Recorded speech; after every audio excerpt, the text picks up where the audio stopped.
கு. காமராஜர் அவர்கள் 1903ஆம் ஆண்டு ஜூலை மாதம் 15ஆம் நாள் இந்தியாவின் தமிழ்நாடு மாநிலத்திலுள்ள விருதுநகரில் குமாரசாமி நாடாருக்கும் சிவகாமி அம்மாவுக்கும் மகனாக பிறந்தார். இவருடைய இயற்பெயர் காமாட்சி. தமிழ்நாட்டை ஆண்ட முதலமைச்சர்களுள் குறிப்பிடத்தக்க ஒருவராக கருதப்படுபவர் பெருந்தலைவர் காமராஜர். தமிழகத்தை 9 ஆண்டு காலம் ஆட்சி செய்த இவருடைய காலம் தமிழக அரசியல் வரலாற்றில் பொற்காலமாக கருதப்படுகிறது. பள்ளிக்குழந்தைகளுக்கு இலவச மதிய உணவு திட்டத்தினை ஏற்படுத்தி ஏழை எளிய மக்களின் கல்வியில் முன்னேற்றத்தினை ஏற்படுத்தினார். தன்னுடைய உழைப்பால் தொண்டால் படிப்படியாக உயர்ந்த இவர் பெரும் தலைவர், தென்னாட்டு காந்தி, படிக்காத மேதை, கர்ம வீரர், கல்விக்கண் திறந்த காமராஜர் என பல்வேறு சிறப்பு பெயர்களால் அழைக்கப்படுகிறார்.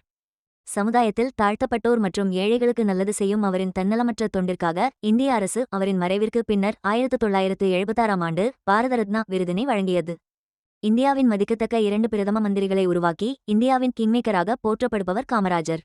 தன்னுடைய வாழ்நாள் முழுவதையும் சமூகத் தொண்டு செய்வதிலேயே அர்ப்பணித்துக் கொண்ட காமராஜர் அவர்கள் 1975ஆம் ஆண்டு அக்டோபர் 2ஆம் தேதி தன்னுடைய 72வது வயதில் காலமானார்.